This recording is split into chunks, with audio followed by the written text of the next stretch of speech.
ሰላም ሰላም፣ እንዴት ናችሁ የደሴት ቤተሰቦች? እኔ ዛቪሪ መስገን ደህና ነኝ። በያላችሁበት ሰላማችሁ ይዛ። ዛሬም እንደተለመደው በአንድ አስተማሪና ጠቃሚ ቪዲዮ ተመልሻለሁ። በዚህ ቪዲዮ ቀይ ስር ወይም ደግሞ ቢትሩት እንዴት ነው ደም ውስጥ ያለው የስኳር መጠን እንዲረጋጋ የሚያደርግልን የሚለውን ለእናንተ በደንብ አብራርቼ እነግራችኋለሁ። ከዛ በፊት ግን ለቻናሉ አዲስ ከሆናችሁ ቻናሉን ሰብስክራይብ ያደርጋችሁ ጀምሩ። ነባር ቤተሰቦችም የዩቲዩብ አልጎሪዝም ለብዙዎች እንዲደርስና ብዙዎችን ስለሚያስተምር ላይክ እና ሼር ማድረጋችሁን አትርሱ።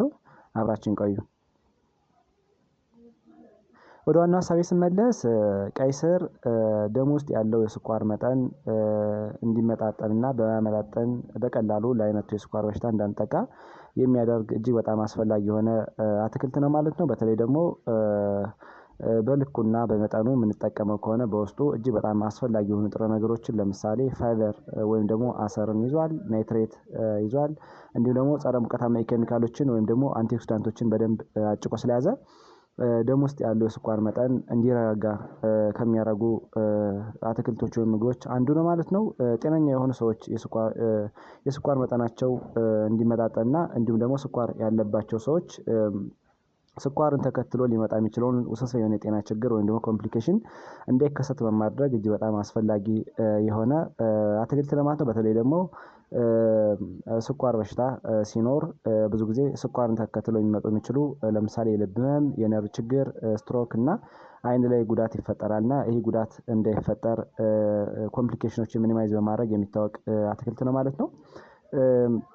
ዛሬ በዚህ ቪዲዮ ቀይ ስር እንዴት ነው ደም ውስጥ ያለው የስኳር መጠን እንዲመጣጠን የሚያደርግልን የሚለውን በስድስት ከፍዬ ለእናንተ በደንብ አብራርቼ እነግራችኋለሁ። ቪዲዮውን ሰብስክራይብ ያደረጋችሁ ሰዎች ቪዲዮውን ሰብስክራይብ ያደረጋችሁ እዩ፣ ነባር ሰዎችም ላይክ እና ሼር ያደረጋችሁ የዶር ትብብራችሁ እንዳይለይ ስል ጠይቃለሁ። የመጀመሪያውና አንደኛው ቀይ ስር እንደሚታወቀው በከፍተኛ ደረጃ አሰርን ወይም ደግሞ ፋይበርን ይዟል።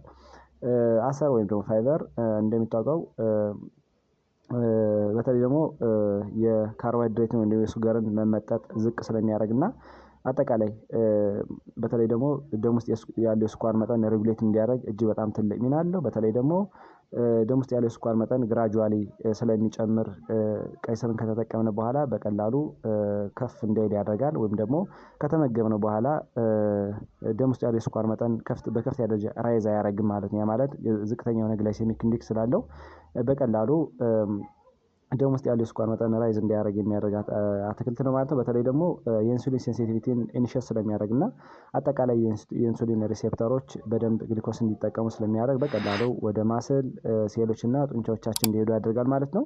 ሁለተኛ የኢንሱሊን ሴንሲቲቪቲን ኢምፕሩቭ ያደርጋል። በተለይ ቢትሩት ወይም ደግሞ ቀይ ስር እንደሚታወቀው ናቹራሊ ናይትሬት የሚባል ንጥረ ነገር አለው። ናይትሬት ሰውነታችን ውስጥ ወደ ናይትሬስ ኦክሳይድ ይቀየራል።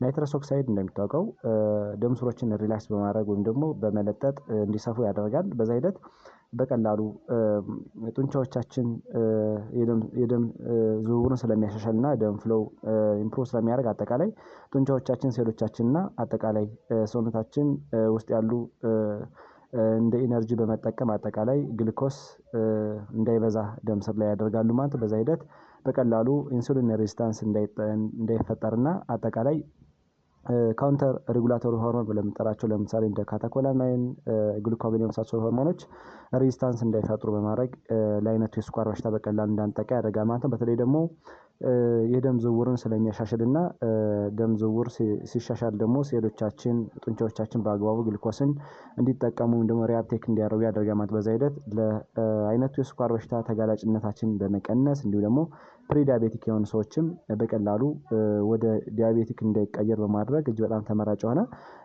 የምግብ አይነት ነው ማለት ነው። ሶስተኛ አንቲ ኦክሲዳንት እና አንቲ ኢንፍላማቶሪ ፕሮፐርቲ ያላቸውን ንጥረ ነገሮች ይዟል። በተለይ ደግሞ ጸረ ሙቀታማ ኬሚካሎችን እና ጸረ ብግነት ባህሪ ያላቸውን ንጥረ ነገሮች በደንብ ስለያዘ በቀላሉ ለአይነቱ የስኳር በሽታ እንዳንጠቃ ትልቅ ሚና አለው ማለት ነው። ብዙ ጊዜ አሁን እንዳልነው ቤታሊን እና ፖሊፊኖል የመሳሰሉ እጅግ በጣም ጠንካራ የሆኑ ንጥረ ነገሮችን ስለያዘ ለኦክሲዲቲቭ ስትረስ እና ለኢንፍላሜሽን በቀላሉ እንዳንጠቃ ይከላከልናል ማለት ነው። በተለይ ደግሞ ኢንፍላሜሽን እና የኦክሲዲቲቭ ስትረስ ለብዙ የሚቆይ ከሆነና የሚበዛ ከሆነ ወይም ደግሞ ቱማች ከሆነ በቀላሉ ኢንሱሊን ሬዚስታንስ እንዲፈጠርና ኢንሱሊን ሬዚስታንስ ሲፈጠር ደግሞ ካውንተር ሬጉላቶሪ ሆርሞን ለምንጠራቸው ለምሳሌ እንደ ግሉካጎን፣ ካታኮላማይን ሌሎችም ሆርሞኖች ራይዝ ስለሚያደርጉ በቀላሉ ስኳርን ተከትሎ የሚመጡ በሽታዎች ወይም ደግሞ ኮምፕሊኬሽን እንዲፈጠሩ ያደርጋል። ለምሳሌ የነርቭ ችግር ይፈጠራል፣ አይን ላይ የተለያዩ ጉዳቶች ይፈጠራሉ፣ ካርዲዮቫስኩላር ዲዚዝ ብለን የምንጠራው ወይም ደግሞ ልብ ላይ እና የደም ስሮች ላይ ጉዳት ይፈጠራል፣ ግፊት፣ ስትሮክ እና የኪድኒ ወይም ደግሞ የኩላሊት ችግር ሊፈጠር ይችላል ማለት ነው ያንን ተከትሎ የሚመጡ ነገሮች። ስለዚህ ይህንን ችግር እንዳይፈጠር በማድረግ በቀላሉ እጅግ በጣም አስፈላጊ የሆኑ በወቅት የሆኑ ውህዶችን ስለያዘ በቀላሉ ለዚህ ችግር እንዳንጠቃ ያደርጋል ማለት ነው። አራተኛ ቀይ ስር ሞዴሬት የሆነ ግላይሴሚክ ኢንዴክስ ነው ያለው። ያ ማለት ቀይ ስርን ከተመገብነ በኋላ በቀላሉ ባንዴ የደም ውስጥ የስኳር መጠን በከፍተኛ ደረጃ ራይዝ አያደርግም። ስለዚህ ተመጣጣኝ የሆነ ግላይሴሚክ ኢንዴክስ ስላለው ቀይ ስርን ከተመገብን በኋላ ደም ውስጥ ያለው ስኳር መጠን በከፍተኛ ደረጃ ስለማይጨምር ወይም ደግሞ ግራጁዋሊ ስለሚጨምር በቀላሉ ደም ውስጥ ያለው ስኳር መጠን ፍላክቹዌት እንዳያደርግና ባላንስ እንዲሆን ያደርግልናል ማለት ነው። ስለዚህ ጤነኛውን ሰዎችም ፕሪዳያቤቲክ ያላቸው ሰዎችም እንዲሁ ደግሞ ስኳር በሽተኛ ሆነው ደግሞ በመጠኑና በልኩ የሚጠቀም ከሆነ አሁን እንዳልነው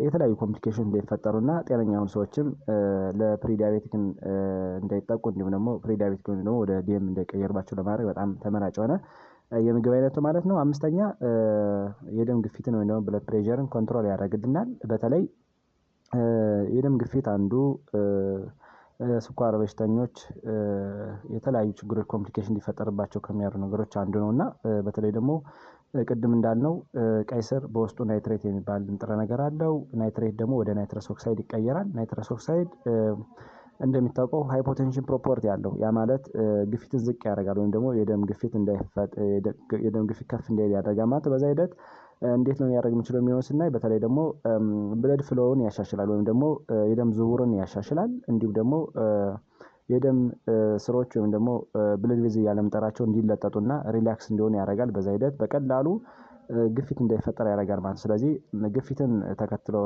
ሊመጡ የሚችሉ ችግሮችን በመከላከል ደረጃ እንዲሁም ደግሞ የስኳር በሽተኛ ሆነው ግፊት ሲከሰት ዳብል የሆነ በርደን ያለውና ይህን በመቀነስና በመከላከል ትልቅ ሚና አለው ማለት ነው። የመጨረሻውና ስድስተኛው ኪሎአችንን እንዲመጣጠን ያደርጋል። ቀይ ስር በተለይ እንደሚታወቀው ቀይ ስር ዝቅተኛ የሆነ ካሎሪ አለው እንዲሁም ደግሞ ከፍተኛ የሆነ አሰር ወይ ፋይበር ስለያዘ በቀላሉ በተለይ ከተመገብነው በኋላ ከፍተኛ የሆነ አሰር ስላለው ፉልነስ ይሰማናል ወይም ደግሞ አፒታይታችን ኮንትሮል ስለሚያደርግ በአጠቃላይ ተጨማሪ የሆነ ኤክስትራ የሆነ ካሎሪ እንዳንጠቀም ስለሚከለክል በቀላሉ ኪሎአችን እንድናመጣጥን ያደርጋል ማለት ነው። እንደሚታወቀው ኪሎ መጨመር ወይም ደግሞ ያልተመጣጠነ ኪሎ መኖር አንዱ ለተላላፊ ላሉ በሽታዎች እንጠቃና ለክሮኒክ ዲስኦርደር ሪስክ ነውና ይህን በመቀነስ ክሮኒክ የሆኑ ኮምፕሊኬሽኖች እንዳይከሰቱ ያደርጋል ማለት ነው። ስለዚህ በቀላሉ ደም ውስጥ ያለው ስኳር መጠን ማኔጅ እንዲሆንና ለብዙ ጊዜ ባላንሱን እንዲቆይ በማድረግ ተመራጭ የሆነ ምግብ ነው ማለት ነው። በተለይ ዴይሊ ምን ያህል ያስፈልጋል ወይም ደግሞ ዴይሊ ሪኮሜንዴሽን ቫልዩ ምን ያህል ነው የሚለውን ስናይ ደግሞ በተለይ ጥናቶች እንደሚያስረዱት እንግዲህ ከግማሽ እስከ አንድ ካፕ ወይም ደግሞ ኩባያ ጁስ መጠቀም እንችላለን በየቀኑ ማለት ነው። በተለይ በጁስ መልክ ከሆነ እስከ 250 ኤምኤል መጠቀም ይቻላል ወይም ደግሞ እስከ አንድ ካፕ ማለት ነው። ነገር ግን ጁስ ያልሆነ ለምሳሌ ከምግብ ጋር ከሆነ ሌሎች በሌላ በሳላድ መልክ ምናምን መጠቀም ከሆነ ደግሞ 136 ግራም አካባቢ በየቀኑ መጠቀም ይቻላል ማለት ነው። ነገር ግን የስኳር ታካሚዎች ከሆኑ ከዚህ በታች መጠቀም አለባቸው ማለት ነው። ምክንያቱም ቀይ ስር በተፈጥሮው ናቹራል የሆነ ስኳር ወይም ደግሞ ናቹራል የሆነ ካርቦሃይድሬት ስላለው ከመጠን በላይ የሚጠቀሙ ከሆነ ደም ውስጥ ያለው ስኳር መጠናቸው ፍላክቹዌት እንዲያደርግና ሃይፐርግላይሴሚያ እንዲፈጠር ሊያደርግ ስለሚችል ሞዴሬትሊ ወይም ደግሞ ዝቅ አድርጎ መጠቀም አለባቸው ማለት ነው።